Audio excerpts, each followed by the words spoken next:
You served in the Peace Corps here. You trained in Hilo on this big island. You came away knowing that Hawaii had the potential and in fact was a society unlike any other and a heck of a lot better than any other that I had ever seen and to this day have ever seen.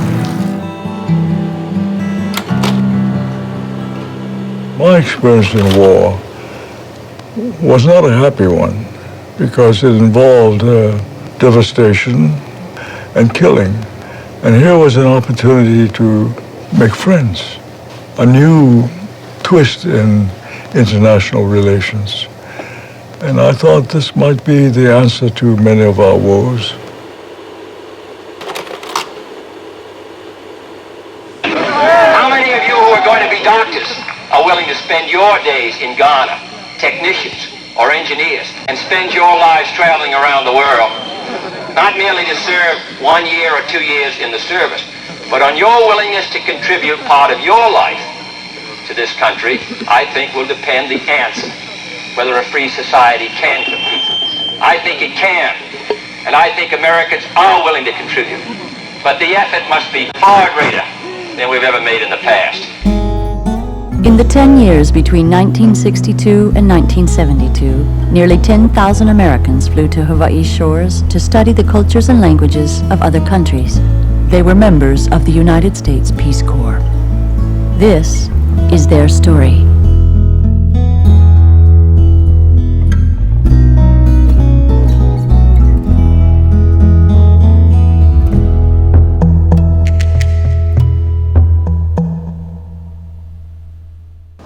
And so, my fellow Americans, ask not what your country can do for you, ask what you can do for your country. Do everything, turn. This is war. It's one of the strangest wars that ever happened.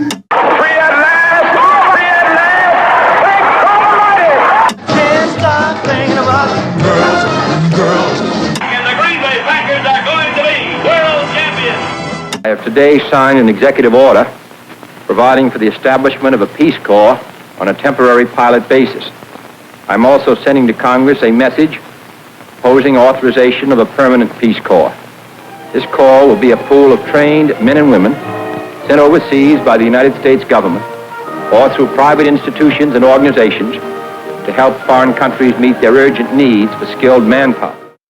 On September 14, 1961, the United States House of Representatives passed the Peace Corps Act, establishing a revolutionary government agency that still exists today. Senator Daniel K. Inouye was a freshman member of the House during that vote and represented Hawaii in the U.S. Senate from 1964 until his death in 2012. I made it a point to do what I can to encourage the people of Hawaii to participate. This was an opportunity to bring about a massive change in attitudes, a massive change in relationship with other countries. And so the University of Hawaii, together with many concerned citizens of Hawaii, decided that this may be the training site, at least to introduce to the Peace Corps and where they're headed for. So this won't be their first time in a grass-thatched roof house, and this not be the first time they'll be eating strange foods. And so began the project on the Big Island in Hilo. And so from cities and towns, from farms and villages and factories and colleges and universities, from all over came the men and women eager to volunteer. Had read The Ugly American, and I kind of wanted to make a change in the world and decided to join the Peace Corps. The recruiters were on UH Manoa campus, and I was sold. This is something I gotta do. When I was a senior, I said, I don't want to go on to graduate school. And my supervising teacher said, no, you have to go on. I can get you a job in any school that you want. I was tired of going to school, 4 years of college, and then I was in a master's program at Michigan. I just wanted to stop for a while. In their search for personal growth and professional fulfillment, many of America's teachers are looking beyond the shores of the United States. And I said, that's not important. I'm tired of school, I want to go out, and I wanted to travel the world. I didn't want a real job. I just wanted a fun job, something that was, wasn't like work. This looked like a good idea, better than the United States Army. When I got a telegram from Sergeant Shriver, I had to go to the library to try to find Sabah and Sarawak, and for some reason I thought it was Africa. And they all said, Sarawak, Malaysia, where the heck is that? So, we had these books and looked it up, and my roommate said, Chloe, that's the land of the headhunters. Serving in a country like Malaysia requires flexibility in and out of the classroom. It was in the newspaper that I was the first person from my college to go to Africa in the Peace Corps. Little did I know it was really in Southeast Asia. By 1962, the training program was up and running for more than a dozen Pacific and East Asian countries, including the Philippines, Tonga, and Malaysia. A year later, in 1963, President Kennedy and his wife Jacqueline arrived in the Aloha State and were greeted by Senator Inouye and other prominent Hawaiian politicians of that time. Hawaii, throughout much of its history, has been a war state. We've been surrounded constantly by men and women in uniform, Army, Navy, Air Force, and it's the site of December 7th, Pearl Harbor. I, for one, I would rather have the Peace Corps than killing. And when one considers that the United States, since World War II, has been constantly in warfare to this moment, we haven't had any period of respite. I think the Peace Corps is a necessity if one wants to balance the book. For most of its existence, the Hawaii training program was the largest in the country, and the people of Hawaii were a big reason for its success.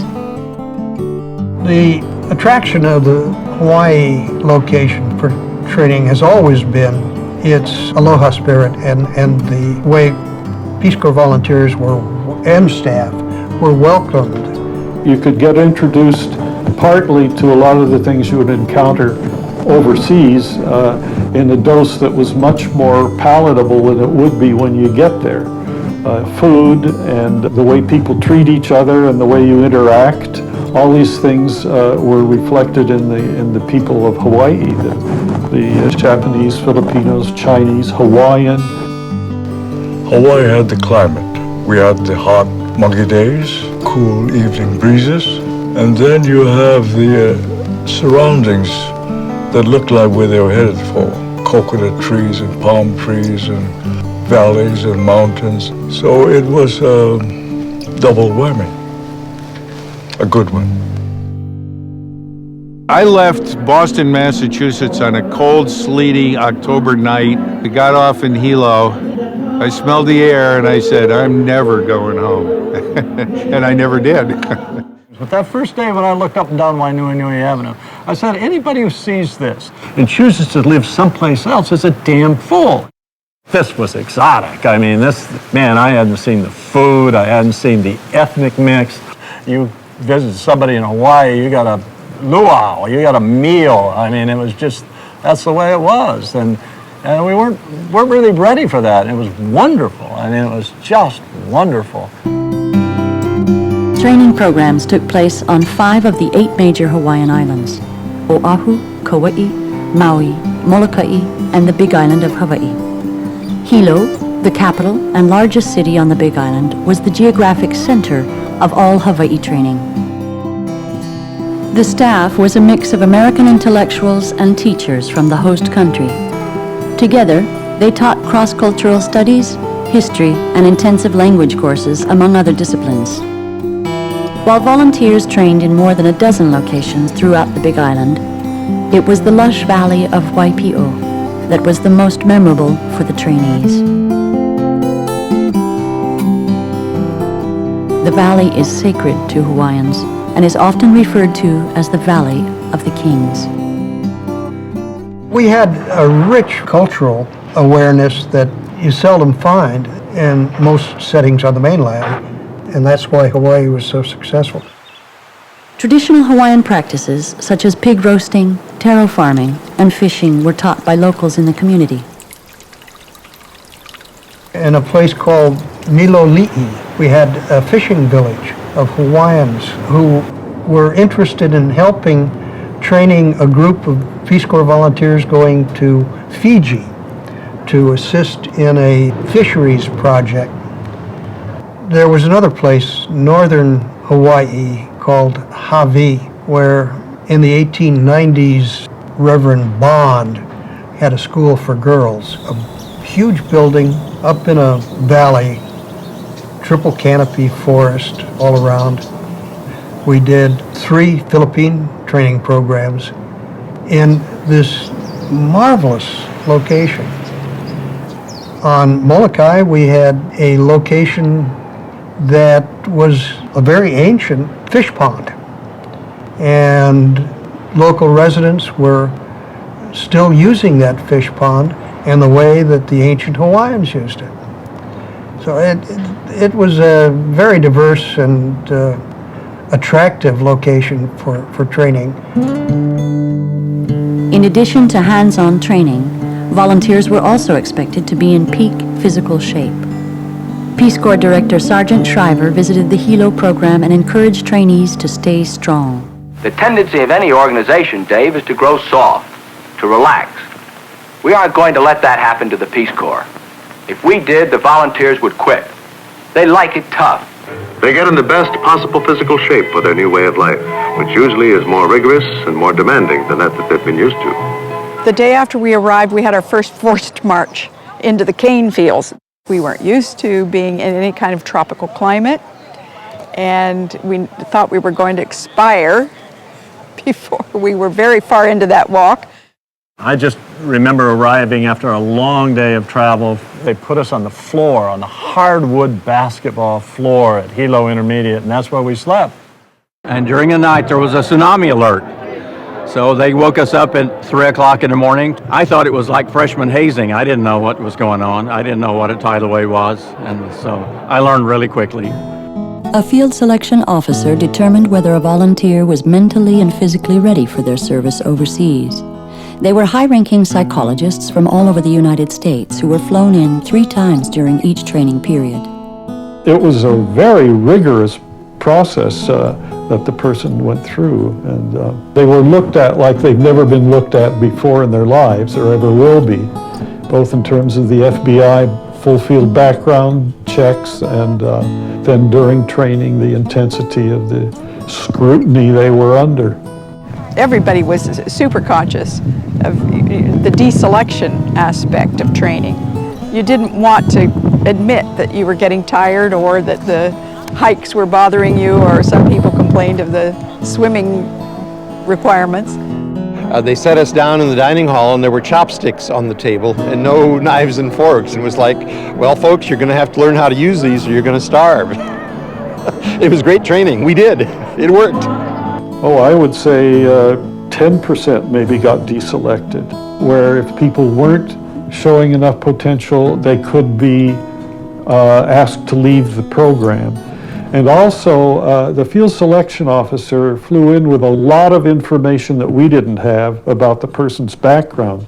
So there might be a criminal history that came up, or there might be some personality things that the field selection officer would know about and we wouldn't. And he might take somebody out and we'd never know why. They might look real good to us, but for one reason or another, they were not suited in the Peace Corps' eyes.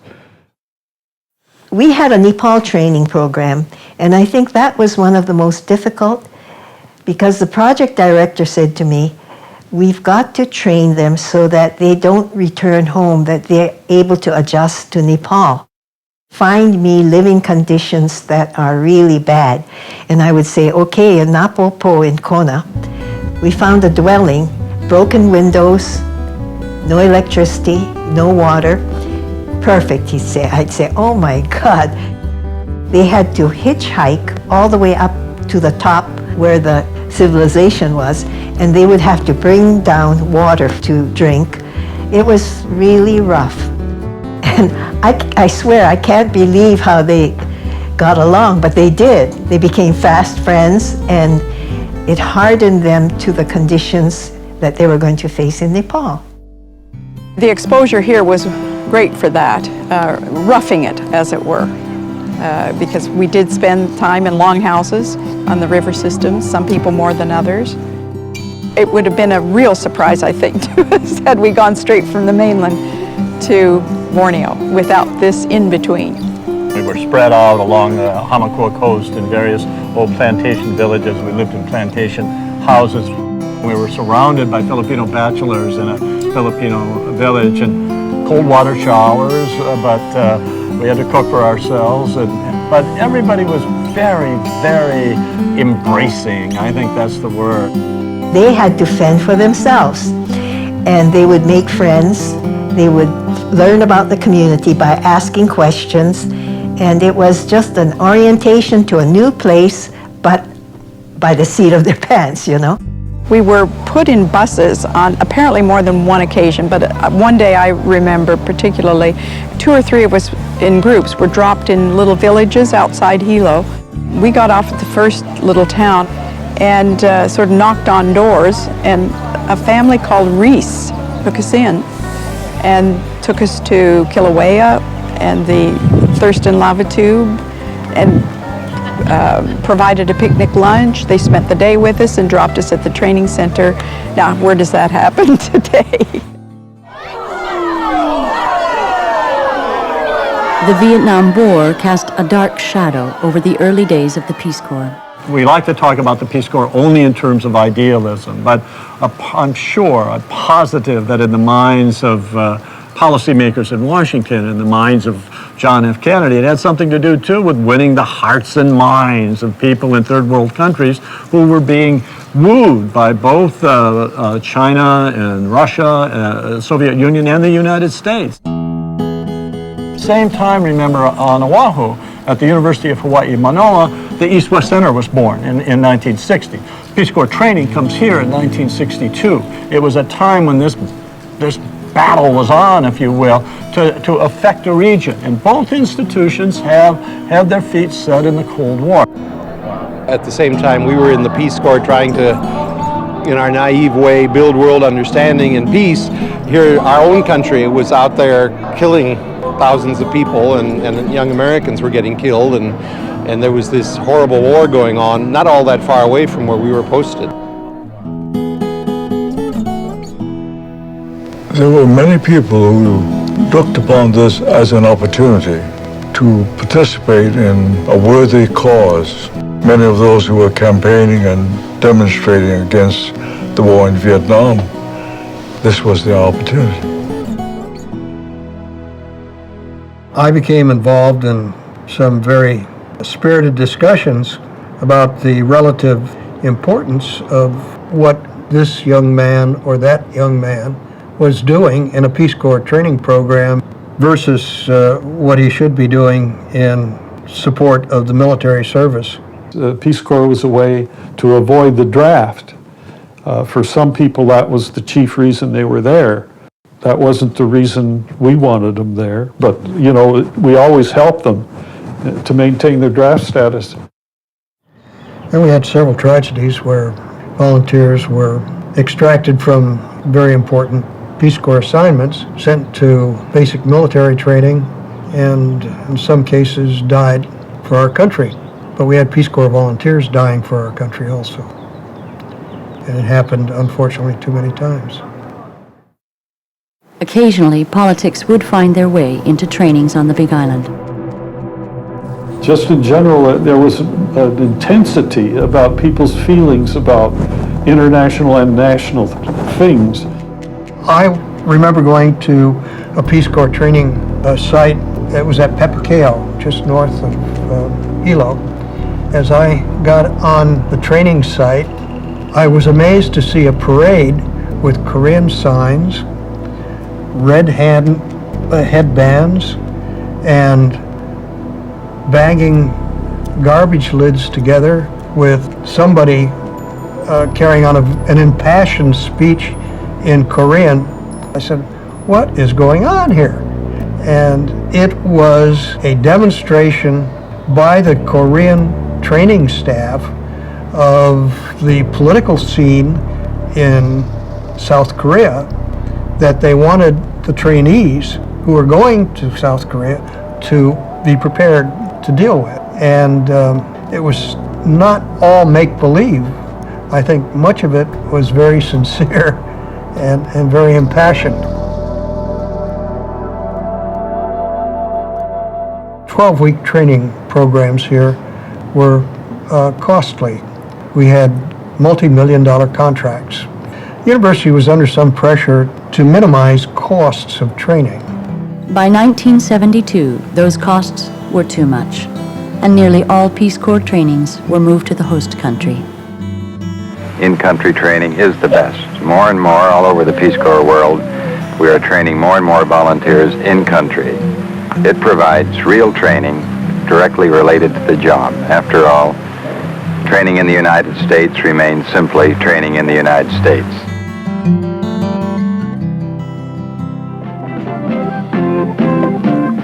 Over the years, Peace Corps volunteers have made strong and lasting friendships with host country nationals.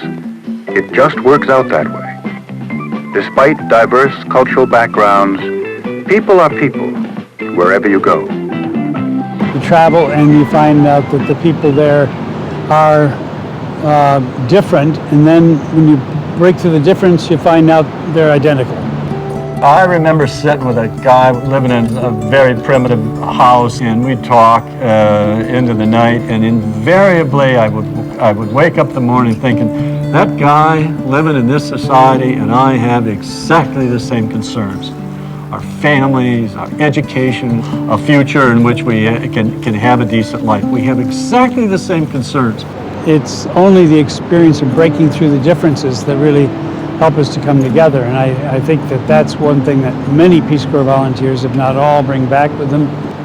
We got more out of it than we ever gave. Nothing that was said about the contribution that we made, I think, is really all that important. It was minuscule. It's what they taught us which we were able to bring home. On the 50th anniversary of the Peace Corps, hundreds of former volunteers, many who settled in Hawaii after their service, gathered on the Big Island for a reunion. It was like we were the closest they could get to kin. I think it's the first time it made us realize, we were living symbols. And the people of Hawaii brought that home to us. Hello! We have this kind of ohana, let's say in Hawaiian, a real family, a closeness. We can look at each other and we have this kind of real warm feeling that we know we've lived through something that's extra special.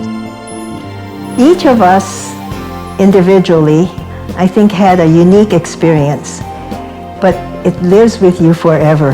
The lessons that you learn are ingrained in you, and that's the legacy, I think, that we take back to our hometowns, and we are able to share that. I think Peace Corps is a very important human endeavor, one of the distinguishing marks of our era, and shouldn't be allowed to quietly disappear. The Peace Corps gives us a chance to show a side of our country which is too often submerged. Our desire to live in peace, our desire to be of help. There can be no greater service to our country, and no source of pride more real than to be a member of the Peace Corps of the United States. I hope that you will join. I would encourage young people who set aside a year or two of their lives. They'll never regret it. Today, there is a new generation of Hawaii residents embarking on their Peace Corps journey. Living in Hawaii has taught me a couple things that I think will help me when I go abroad and that I can donate to people's lives. And I would definitely say the spirit of Aloha is a big one.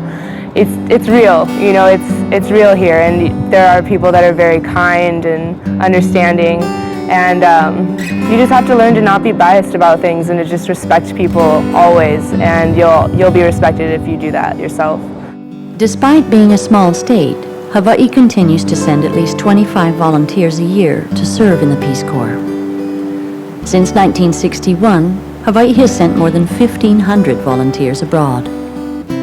A lot of Peace Corps people decided to live in Hawaii because they felt that Hawaii was welcoming to them, that they were able to adjust more easily here than going back home. And some who married natives from wherever they came from found that Hawaii was a more welcoming place for immigrants. And I'm glad that Hawaii is such a wonderful, welcoming state. Today, there are more than 2,000 returned volunteers living and working here as teachers, politicians, and doctors, all making a significant contribution. This is the legacy of the Peace Corps in Hawaii. Unfortunately, the Peace Corps camp on the Big Island is a thing of the past. Hawaii is in fact proud of the Peace Corps and its role in helping to train these people to serve in Asia. It is proper and fitting that this should be so. For one of the major arguments made for statehood was that Hawaii could help to bridge the gap between Asia and America, to introduce Asians to America, and equally important, to introduce Americans to Asia. The Peace Corps training programs of the University of Hawaii have in fact met and fulfilled this promise, the promise of statehood. It was, for me, a golden moment of the United States.